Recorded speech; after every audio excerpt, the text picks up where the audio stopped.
तो hello guys, ये है हमारा इकोनॉमिक्स चैप्टर 1 का पार्ट नंबर 2। ठीक है गाइज़, अगर आपने पार्ट 1 नहीं देखा तो इस डिस्क्रिप्शन बॉक्स में जाइए और वहाँ से लिंक पे क्लिक कीजिए, आप सीधे देख लीजिएगा। तो सबसे पहले यहाँ पर हमारा टॉपिक है how to compare different countries और स्टेट्स। यानी कि अगर गाइज़ हमारे पास एक कंट्री ए है और एक कंट्री बी है तो उनका बीच का हम लोग कैसे कंपेरिजन करेंगे कि कौन ज़्यादा बढ़िया है, कौन कम बढ़िया है, कौन डेवलप्ड है, कौन गरीब है, ऐसे। ठीक है दोस्तों, तो इस क्वेश्चन का आंसर देने से पहले सबसे पहले हम लोग एक और एग्जांपल समझते हैं। मान लीजिए कि गाइस आप अभी क्लास 10 में पढ़ते हैं, आपके भी क्लास में चिंटू, मिंटू, सोहन, मोहन बहुत लोग पढ़ते हैं। तो मान लीजिए अगर चिंटू लंबा होगा हाइट से, कोई छोटा होगा उससे, कोई काला होता है, कोई गोरा होता है। लेकिन दोस्तों जब इनमें हमें सबसे सुपीरियर चाहता है, मतलब एक ऐसे बच्चे की बात करें जो कि सबसे अच्छा हो, वो मतलब तो हम लोग क्या लेते हैं, हम लोग उसका मार्क्स को लेते हैं। गाइस जिसका रोल नंबर 1 होता है वही टॉप पे होता है, यानी कि सबसे एग्जाम में ज़्यादा मार्क्स स्कोर करता है वही। तो दोस्तों ऐसे ही कंट्रीज़ को हम लोग जैसे ही कंपेरिजन करते हैं तो वहाँ पर हम लोग लेते हैं पैसा, यानी कि कौन से कंट्री के पास कितना पैसा है, यही देखा जाता है जब कंट्रीज़ या स्टेट्स को कंपेयर किया जाता है। ठीक है गाइस, तो चलिए हम लोग देखते हैं यहाँ पर। दोस्तों यहाँ पर हम लोग एक चीज़ यहाँ पर दिया गया है। मान लीजिए दोस्तों कि देखिए, अगर एक कंट्री ए है और एक कंट्री बी है, और कंट्री ए में लेट सपोज कि 50% है और कंट्री बी में लेट सपोज कि 75% है। और गाइस हम लोग मान लेते हैं कि जो कंट्री ए है उसका जो इनकम है वो कितना है 100 रुपीज़, और कंट्री बी का कितना है इनकम, वो है 150 रुपीज़। ठीक है, तो गाइस आप लोगों को बताना है कि इनमें दोनों ज़्यादा किसका है। दोस्तों दोनों में से दोनों इक्वल है, यानी कि हर व्यक्ति यहाँ पर तकरीबन 2 रुपये दोनों में कमा रहा है। तो गाइस इसी को हम लोग बोलते हैं एवरेज इनकम, यानी कि total number of people, total income divided by total number of people in the country. ठीक है, और दोस्तों एवरेज इनकम को ही हम लोग दूसरा नाम कहते हैं और उसको हम लोग क्या बोलते हैं, पर कैपिटा इनकम। ठीक है गाइज, अब गाइज देखिए यहाँ पर एक डेटा दिया गया है इन वर्ल्ड डेवलपमेंट रिपोर्ट्स, यानी कि दुनिया का जो डेवलपमेंट का रिपोर्ट्स देते हैं बाय द वर्ल्ड बैंक, यानी वर्ल्ड बैंक जो दुनिया का डेवलपमेंट का रिपोर्ट देता है उसने मतलब एक रूल निकाला है कि जो कंट्रीज़ होंगी और पर कैपिटा इनकम, यानी कि वहाँ एक पर्सन का अगर इनकम $49,300, मतलब दोस्तों 49,300 रुपये, तो $49,300 जिसका ही मतलब कंट्री का पर कैपिटल इनकम होगा वो क्या पर एनम, यानी कि पर साल, एबव एंड एबव इन 2019। दोस्तों अगर आपका बुक पुराना एडिशन का होगा तो उसमें ये डेटा चेंज हो सकता है, 30,000 35,000 के करीब होगा दोस्तों। लेकिन ये वाला जो बुक मैंने डाउनलोड किया है ये 2022 एंड 2023 का है। ठीक है, तो चलिए पढ़ते हैं गाइस। यानी कि देखिए, यानी कि $49,300 से अगर ज़्यादा है तो वह क्या होगा, रिच कंट्री होगा, यानी कि डेवलप्ड कंट्री होगा, अमीर देश होगा।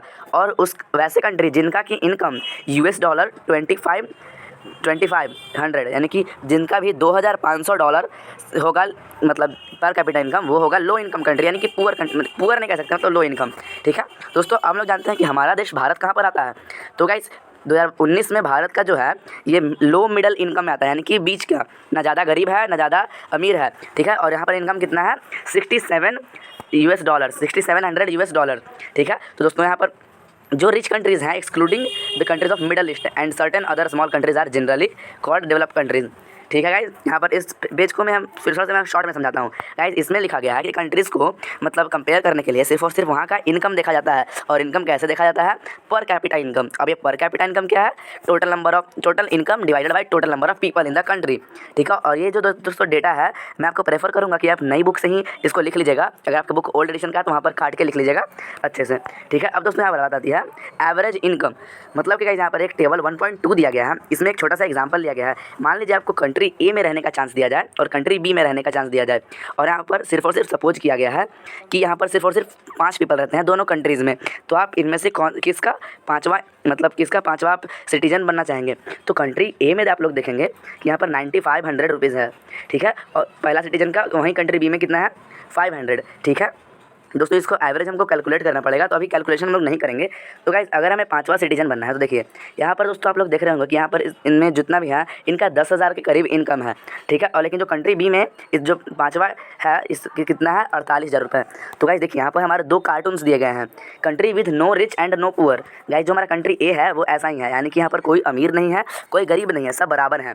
तो आप लोग देख सकते हो कि यहाँ पर कैसे लोग खुशी खुशी, मतलब ये 1 2 3 4 5 लोग हैं और इन्होंने मिलकर के चेयर बनाया है, और इन चेयर पे कौन बैठा हुआ है, ये लोग खुद बैठे हुए हैं 4 लोग अच्छे से मिल बांट कर। और जहाँ पर countries with rich and poor है, यानी कि दोस्तों जहाँ पर अमीर और गरीब दोनों हैं, वहाँ पर आप लोग देख सकते हो कि ये जो हमारे बड़े वाले चाचा जी हैं ये एकदम पसर के बैठे हुए हैं, और ये जो छोटे नौकर हैं ये मतलब बहुत ज़्यादा दिक्कत में बैठे हुए हैं। ठीक है, अब गाइस बात आती है इनकम एंड अदर क्राइटेरिया। तो गाइस देखिए यहाँ पर एक टेबल 1.3 दिया गया है per capita income of select states, और ये कहाँ का डेटा है गाइस, 2018 का है। दोस्तों मतलब आप लोगों को भी लग रहा होगा कि भाई 2022 की किताब पढ़ रहे हैं और यहाँ पर कब का डेटा पढ़ रहे हैं हम लोग, 2018 का। तो दोस्तों 2021-22 में, अभी तो 22 चल रहा है जस्ट, मतलब 21 में तो हमारे पास कोई सर्वे 2020 में से हुआ ही नहीं, ठीक है। तो गाइस देखिए हरियाणा नंबर 1 पे आता है जिसका कि पर कैपिटा इनकम कितना है, 2,36,147 रुपीज़।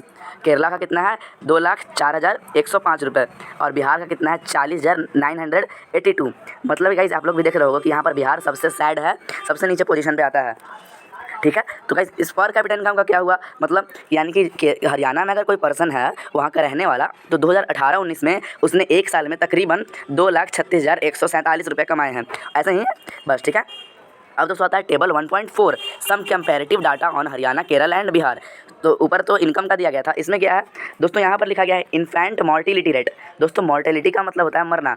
कहीं जैसे कि मान लीजिए कि कोई बच्चा न्यू बॉर्न हुआ है, मतलब नया हाल ही का नया निकला हुआ बच्चा है, और वह 1 साल की उम्र से पहले ही अगर मर जाता है तो उसको हम लोग क्या बोलते हैं, इन्फेंट मॉर्टिलिटी रेट। और गाइज ये हर 1000 बच्चों पर कैलकुलेट किया जाता है। तो आप लोग देख सकते हैं कि हरियाणा में 1000 बच्चे जन्म हुए हैं 2018 में, और इसमें से 30 मर गए हैं, ठीक है। केरल में वहीं 1000 में सिर्फ 7 की डेथ हुई है, और बिहार में भाई साहब यहाँ पर 32 की डेथ हुई है, ठीक है। अब लिटरेसी रेट की बात करते हैं। लिटरेसी यानी कि कितने लोग वहाँ पर पढ़े लिखे हैं। दोस्तों यहाँ पर पढ़िए 2017 एंड 18 में हरियाणा का 82% है, केरल का 94%, वहीं बिहार का 62%, ठीक है। अब दोस्तों ये लिटरेसी रेट तो हम लोगों ने देख लिया।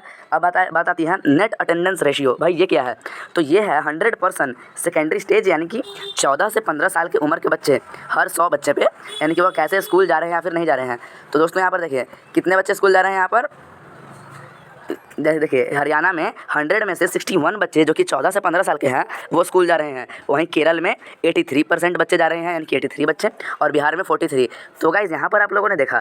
चलिए सबसे पहले टेबल को कंपेयर करते हैं, टेबल 1.3 और टेबल 1.4 को। तो आप लोग यहाँ पर देख सकते हो कि यहाँ पर हरियाणा नंबर 1 पे था, केरल नंबर 2 पे और बिहार 3 पे। लेकिन गाइज़ इस टेबल में ये हरियाणा 2 पे चला गया है और केरल 1 पे, और बिहार 3rd का 3rd ही है, ठीक है। तो गाइज़ चलिए इन सभी का मतलब धीरे धीरे करके आगे जानेंगे, ठीक है।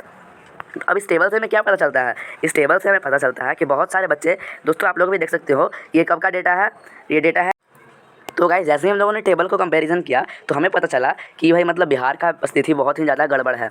और मान लीजिए कि अगर आप अभी बिहार में होते, भाई मैं भी बिहार में हूँ, बहुत दुख लगता है ऐसा सुन के, ठीक है। तो चलिए स्टार्ट करते हैं हमारा नया टॉपिक जो कि है पब्लिक फैसिलिटीज़, यानी कि पब्लिक को दी जाने वाली फैसिलिटी, जैसे कि एडुकेशन हो गया, हेल्थ केयर हो गया, और क्या हो गया, मतलब पानी का सुविधा, लाइन, बिजली, ये सब, ठीक है। तो चलिए हम लोग पढ़ते हैं। तो गाइस हम लोगों ने जैसे ही देखा कि हरियाणा का तो भाई सबसे रिच था, हरियाणा बहुत ज़्यादा पैसे वाला था, लेकिन केरल में उससे ज़्यादा एडुकेशन अच्छा है, वहाँ पर कम इन्फेंट मोर्टिलिटी रेट है, और वहाँ पर स्कूल में बच्चे ज़्यादा जा रहे हैं। तो भाई इनका बस प्रॉब्लम है money in your pocket can not buy all the goods and services you need to live well. मतलब कि भाई आपके पास कितना है पैसा, आप करोड़पति ही क्यों ना हो, आप हर फैसिलिटी पैसे से नहीं खरीद सकते। मान लीजिएगा इसके आप एकदम पॉल्यूशन वाले एरिया में रहते हैं, तो अगर आप कितना भी खुद के ऊपर खर्च करेंगे कि भाई अच्छे से ऑक्सीजन पहन लेंगे, अच्छे से सैनिटाइज कर लेंगे, तो क्या होगा, कुछ नहीं होगा जब तक आप अपना मतलब सराउंडिंग्स को चेंज नहीं कीजिएगा, ठीक है। दोस्तों अभी आप लोगों को पता होगा कि बहुत सारी लड़कियों को स्कूल जाना नहीं दिया जाता। अगर आप अभी गांव के एरिया के क्षेत्र में रहते होंगे तो आप लोगों को भी पता होगा कि बहुत सारी लड़कियां जो हैं वो स्कूल नहीं जाती हैं, घर में ही रहती हैं, क्योंकि सोसाइटी और गवर्नमेंट ने उन्हें एडिक्वेट फैसिलिटीज़ नहीं प्रदान किए हैं, मतलब उनको अच्छे से फैसिलिटीज़ नहीं दी गई हैं। दोस्तों गवर्नमेंट तो बहुत चाहती है कि हमारा भी बच्चा पढ़े, हमारे भी देश ग्रो हो, लेकिन गाइस बहुत सारे करप्टेड नेता जो हैं ऐसे पैसे को बीच में रख लेते हैं, और दोस्तों इनका एकदम समझो ना बहुत ही ज़्यादा बुरा हाल होगा, ठीक है। और दोस्तों चले जानते हैं केरल आगे क्यों है, क्योंकि दोस्तों केरल ने पब्लिक डिस्ट्रीब्यूशन सिस्टम, अगर आपने क्लास 9 का चैप्टर नंबर 4 पढ़ा होगा तो आपको ये याद होगा, नहीं पढ़ा होगा तो नहीं याद होगा, फिर मैं बता दे रहा हूँ। पब्लिक डिस्ट्रीब्यूशन सिस्टम मतलब आप समझ रहे हो, जो राशन बांटा जाता है, जो मतलब जो नहीं दिया जाता है खाना, मतलब कम दाम पे दिया जाता है, वो सब, ठीक है। और दोस्तों यहाँ पर एक फिगर दिया हुआ है, इस फिगर में सब चीज़ तो नॉर्मल है, लेकिन यहाँ पर एक छोटा सा बच्चा है, इस बच्चे का मुझे नाम कमेंट में ज़रूर बताइएगा, ठीक है। अब दोस्तों आता है बात यहाँ पर टेबल 1.5 दिया गया है, ये एजुकेशनल अचीवमेंट है दोस्तों, इसको मतलब आप लोग फील कर लीजिएगा, देख करके जस्ट उतार देना है इसको, ठीक है। अब हमारा आता है एक्टिविटी 3। दोस्तों यहाँ पर हम लोग चीज़ पढ़ेंगे जिसका कि नाम है BMI, यानी कि बॉडी मास इंडेक्स, ठीक है गाइस। तो इसका में क्या है, देखिए मान लीजिए दोस्तों कि आपका वज़न है कितना, मतलब आपका लेट वज़न है आपका W, और आपका हाइट कितना है, हाइट आपका है H। तो BMI निकालने का जो फॉर्मूला है वो है W/H², यानी कि दोस्तों सबसे पहले हाइट को हम लोग को किस चीज़ में कन्वर्ट कर लेना है, सेंटीमीटर से मीटर में, ठीक है, और वेट को किस चीज़ में कर लेना है, केजी में। तो इसका मतलब आप लोग समझ सकते हो कि यह BMI निकल जाएगा, ठीक है गाइस। यहाँ पर देखिए थोड़ा सा यहाँ पर एग्जांपल्स दिए गए हैं। तो और हम लोग पढ़ते हैं ह्यूमन डेवलपमेंट रिपोर्ट, यानी कि आखिर ये ह्यूमन डेवलपमेंट रिपोर्ट क्या है। दोस्तों आप लोगों ने भी पढ़ा होगा, मतलब कि बच्चे कितना ज़्यादा, मतलब वहाँ पर का एक देश का जो इंसान है, एक देश का जो सिटीजन है, वो कितना ज़्यादा पढ़ाई में आगे है, कितना ज़्यादा अच्छा उसके पास एजुकेशनल फैसिलिटीज़ है। ठीक है, तो इसी को हम लोग क्या बोलते हैं, ह्यूमन डेवलपमेंट रिपोर्ट, जो कि होता है HDI। ठीक है, और दोस्तों ये है UNDP, मतलब UNDP क्या है हम लोग आगे पढ़ेंगे। ठीक है, तो गाइस यहाँ पर आप लोग देख सकते हो टेबल 1.6। ठीक है दोस्तों, हम लोग पढ़ते हैं टेबल 1.6 क्या है, कि यहाँ पर वैसे पढ़िए, some data regarding India and its neighbour for 2019। यानी कि दोस्तों देखिए, कंट्री यहाँ पर है, कंट्री कौन है, श्रीलंका, जो कि इंडिया के नीचे लटका हुआ होता है। Sri Lanka, India, Myanmar, Pakistan, Nepal and Bangladesh. तो दोस्तों हम लोग पढ़ते हैं इसका जो GNI है, यानी कि ग्रॉस नेशनल इनकम, यानी कि टोटल नेशनल इनकम कितना है। तो भाई आप लोग देख सकते हो कि श्रीलंका का जो है वो है $12,707। और यहाँ पर लाइफ एक्सपेक्टेंसी कितना है, यानी कि लोग कितना दिन तक जीवन रह रहे हैं, जिंदा रह रहे हैं, 77 ईयर्स का। और मीन ईयर्स ऑफ स्कूलिंग, यानी कि कितने लोग मतलब अच्छे से पढ़ाई कर रहे हैं, वो है 10.6%। और HDI rank in the world क्या है, मतलब जो ये देश है श्रीलंका, इसका क्या सा पोजीशन है HDI में, तो इसका है 73 नंबर। और इंडिया का गाइस यहाँ पर आप लोग देख सकते हो कि श्रीलंका से स्थिति खराब है, जो कि है 130 पे चला गया है। ठीक है गाइज, अब यहाँ पर आप लोग को कंपैरिजन कर लेना है। और एक बात आपको पता होनी चाहिए कि पर कैपिटा जो इनकम होता है वो किस चीज़ में कैलकुलेट होता है, होता है डॉलर्स में। और इन डेटा को आप लोगों को नोट्स में उतार लेना चाहिए। ठीक है, अब बात आती है कि क्या है बात सस्टेनेबिलिटी ऑफ डेवलपमेंट। दोस्तों मान लीजिए कि अगर हमें सस्टेनेबिलिटी ऑफ डेवलपमेंट क्या होता है, क्या है सस्टेनेबल डेवलपमेंट का मतलब होता है एक ऐसा डेवलपमेंट जिसमें कि हम लोग नेचर को, यानी कि प्रकृति को कोई भी हानि नहीं पहुंचाएं और अपना भी डेवलपमेंट खुद से करें। ठीक है, तो गाइस मतलब ये डेवलपमेंट बहुत ज़्यादा ज़रूरी है ताकि हमारे नेचुरल रिसोर्सेज बचे रहे अच्छे से। ठीक है, तो यहाँ पर आप लोग पढ़ सकते हो एग्जाम्पल नंबर 1, जो कि है ग्राउंड वाटर इन इंडिया। दोस्तों हमारे इंडिया में बहुत ज़्यादा बारिश होती है, बाढ़ भी आता है, लेकिन दोस्तों हमारे पीने का पानी एकदम मतलब समझ सकते हो कि बढ़िया से नहीं है। ठीक है, कैसे बढ़िया से नहीं है, क्योंकि बहुत ज़्यादा जो जगह हैं वहाँ पर एग्रीकल्चर के लिए बहुत ही ज़्यादा पानी मतलब वहाँ पर वेस्ट हो जाता है, बहुत ज़्यादा गिर जाता है। और वाटर पॉल्यूशन भी होता है, किस चीज़ की वजह से, फर्टिलाइजर्स की वजह से, जो कि केमिकल फर्टिलाइजर्स हैं। ठीक है, आप इसको टेबल को अच्छे से और पढ़ लीजिएगा एग्जाम्पल को। अब आती है बात गाइज कि क्या है ग्राउंड वाटर। यहाँ पर दोस्तों यहाँ पर छोटा सा लिखा गया था लाइन, देखिए यहाँ पर आप पढ़िए, यहाँ पर इसको मैं बताता हूँ आपको। We have not inherited the words from our forefathers, we have borrowed it from our children। मतलब कि दोस्तों ये लिखा गया है कि हम जो आज भी यूज कर रहे हैं, यानी कि जो भी रिसोर्सेज को हम आज यूज़ कर रहे हैं, उससे हमने अपने मतलब माता पिता से, एंसेस्टर से, पूर्वजों से नहीं लेकर के आया था, हम लोगों ने इसे अपने बच्चों से उधार मांगा है। तो गाइस मतलब आप समझ सकते हो कि आज हम लोग जो भी यूज़ कर रहे हैं ये हमारे बच्चों की चीज़ें हैं, यानी कि हमारे जो आने वाली पीढ़ी है वो यूज़ करेंगी। ठीक है, और गाइस पीढ़ी को लाने के लिए आपको नौकरी ज़रूरी है। ठीक है, अब हम लोग देखिए यहाँ पर गाइस एग्जॉस्टेशन ऑफ नेचुरल रिसोर्सेज है, बस इतना ही खत्म हो चुका है। ठीक है गाइस, यहाँ पर चैप्टर हमारा हो चुका है एंड। Okay bye.